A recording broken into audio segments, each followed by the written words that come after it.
একজন মুসলিম আরেক মুসলিমকে সালাম দেওয়া সুন্নত। সালাম অর্থ কারোর জন্য শান্তি ও নিরাপত্তা কামনা করা। ইসলামে যেসব উত্তম ও কল্যাণকর কাজ রয়েছে এর মধ্যে সালাম আদান প্রদান একটি।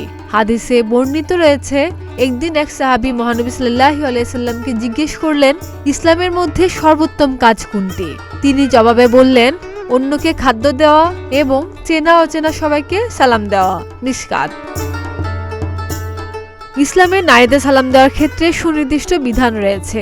এ বিষয়ে আল মাসওয়াতুল ফিকহিয়াতে এসেছে, যেমনিভাবে পুরুষ পুরুষকে সালাম দেওয়া সুন্নত, অনুরূপভাবে নারী নারীকে সালাম দেওয়া সুন্নত। তবে পুরুষ নারীকে সালাম দেওয়ার ক্ষেত্রে কথা হলো, যদি ওই নারী নিজ স্ত্রী, বাদী অথবা মাহরাম হয় তাহলে তাকে সালাম দেওয়া সুন্নত এবং তার সালামের উত্তর দেওয়া ওয়াজিব।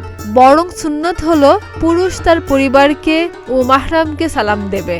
আর যদি ওই নারী বেগানা হয় তাহলে সে যদি বৃদ্ধা হয় কিংবা এমন হয় যে তার প্রতি আকর্ষণ অনুভূত হয় না, তাহলে তাকে সালাম দেওয়া সুন্নত এবং তার সালামের উত্তর সশব্দে দেওয়া ওয়াজিব। সবার সঙ্গে সালাম বিনিময় করা ও চেনা অচেনার মাঝে সালাম দেওয়ার নির্দেশ থাকলেও অপরিচিত এবং গায়রে মাহরাম বা যাদের সঙ্গে বিয়ে হালাল এমন নারীরা এর অন্তর্ভুক্ত নয়। ইসলামী আইনবিদদের মতে গায়রে মাহরাম নারীদের সঙ্গে বিনা প্রয়োজনে সালাম আদান প্রদান করা যাবে না।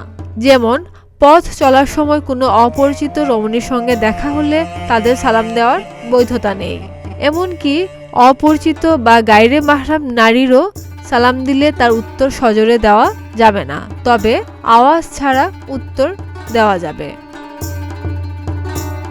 খাদিজা নিপা, প্রতিদিনের বাংলাদেশ।